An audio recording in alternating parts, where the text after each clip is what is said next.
Dasturimizga Farg'ona viloyati O'zbekiston tumani Oxunqaynar qishlog'i aholisi vakillaridan murojaat kelib tushdi. Unda aytilishicha, hududdagi katta Farg'ona kanali ko'prikning yarmi yaroqsiz ahvolga kelib qolgani uchun berkitib qo'yilgan. Bu holat avtomobillar ko'prikdan harakatlanishida qiyinchiliklar tug'dirmoqda, avariyalarni keltirib chiqarishi ham mumkin.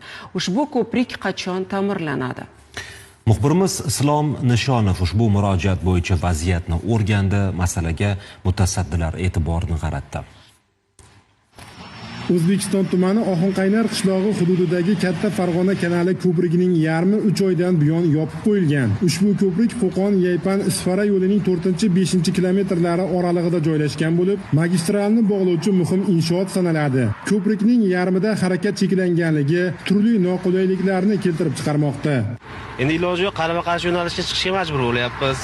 Har xil sho'firlar bor, kimdir amal qiladi, kimdir bu yerdan tez kelib qolishi mumkin.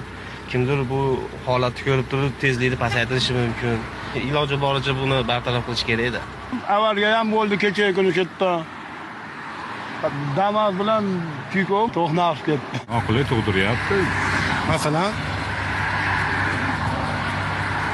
Endi tirbandlik bo'lyapti. ko'prik bir qishloqning tugashi va ikkinchisining boshlanishi hududida joylashganligi uchun transportlar nisbatan yuqoriroq tezlik bilan harakatlanishga odatlangan. Bu jarayonda qarama-qarshi yo'nalishga chiqish biroz xatarli. Ayniqsa tunda harakatlanishda xatar yanada ortadi. Ko'p sonli haydovchilarning dasturimizga yo'llagan murojaatlarini inobatga olib, manzilga tashrif buyurdik va nima uchun ko'prikning yarmi yopib qo'yilgan, qachon ochiladi degan savollarga javob topishga harakat qildik. Aniqlashimizcha, mazkur avtomagistral Farg'ona yo'llaridan foydalanish davlat muassasasi balansida bo'lib, mutasaddilar bilan ko'prik masalasida qo'ng'iroqlashganimizda manzilga yetib kelishdi. Yo'lsozlarning aytishicha, ko'prikning beton plitalari sinishi kuzatilganligi uchun sodir bo'lishi mumkin bo'lgan favqulodda vaziyatlarni oldini olish maqsadida o'sha beton plitalar singan tomoni yopib qo'yilgan. Korxonamiz tomonidan tegishli tartibda Farg'ona viloyati avtomobil yo'llar bosh boshqarmasiga ko'prikni ta'mirlash bo'yicha xat yuborilgan. Mablag' ajratilgandan so'ng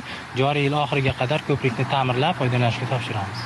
Mutasaddi aytganidek, ko'prikda yil yakuniga qadar harakat cheklanishi ko'p muddat nazarimizda. Bu masalaga yuqori turuvchi tashkilotlar e'tibor qaratishsa, muammo imkon qadar tezroq hal etilsa maqsadga muvofiq bo'lar edi. Biz mavzuga yana qaytamiz. Islom Nishonov, Farg'onadan.